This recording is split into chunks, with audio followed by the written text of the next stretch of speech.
Hi friends, welcome in the world of biology. आज का हमारा टॉपिक है रिकॉग्निशन ऑफ बायोलॉजिकल प्रॉब्लम।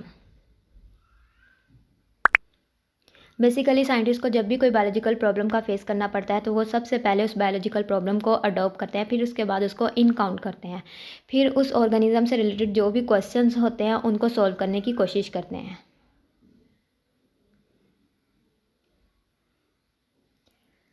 अब हम डिस्कस करेंगे ऑब्जर्वेशंस को। सबसे पहले वो अपनी प्रीवियस ऑब्जर्वेशन को रिकॉल करके उसको सॉल्व करने की कोशिश करते हैं। अगर हम ऑब्जर्वेशन की सेंसेस को देखें तो ऑब्जर्वेशन की सेंसेस होती हैं हेयरिंग यानी कि सुनना। बायोलॉजिस्ट सबसे पहले उसको सुनने के थ्रू जो है सॉल्व करने की कोशिश करते हैं। फिर विजन यानी उसको देखकर उसको सॉल्व करने की कोशिश करते हैं। टेस्ट, उसको टेस्ट करके कोशिश करते हैं सॉल्व करने की, टच करके या फिर उसको स्मेल करके सॉल्व करने की कोशिश करते हैं। सबसे पहले ऑब्जर्वेशन की अगर हम टाइप्स की बात करें तो ऑब्जर्वेशन की दो टाइप्स होती हैं। एक क्वांटिटेटिव ऑब्जर्वेशन होती है और एक क्वालिटेटिव ऑब्जर्वेशन होती है। क्वांटिटेटिव ऑब्जर्वेशन बेसिकली वो ऑब्जर्वेशन होती है जिसमें हम क्वालिटी को देखते हैं ना कि उसकी जिसमें हम क्वांटिटी को देखते हैं ना कि उसकी क्वालिटी को, और इसको हम क्वांटिटेटिव एनालिसिस भी कहते हैं।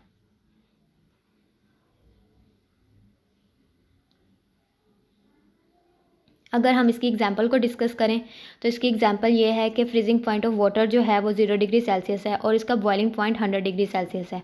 1 लीटर वाटर में 1000 ग्राम होते हैं, जबकि 1 लीटर एथेनॉल जो है उसमें 789 ग्राम्स होते हैं। अब हम डिस्कस करते हैं क्वालिटेटिव ऑब्जर्वेशन को।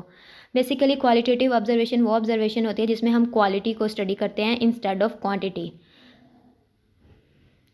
अगर हम इसकी एग्जांपल को डिस्कस करें तो फ्रीजिंग पॉइंट ऑफ वाटर जो है वो कोल्डर है as compared to boiling point of water. जो है वाटर में ज़्यादा ग्राम्स होते हैं एज़ कम्पेयर टू एथेनॉल। अब हम इसके फार्मूलाज को स्टडी करते हैं। ऑब्जर्वेशन साइंटिफिक ऑब्जर्वेशन नहीं बन सकती,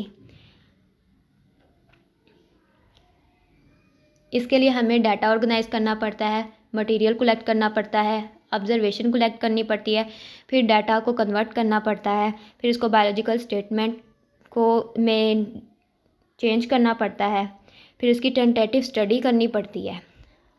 अगर हम करैक्टरिस्टिक्स को स्टडी करें तो हाइपोथेसिस के करैक्टरिस्टिक्स ये हैं।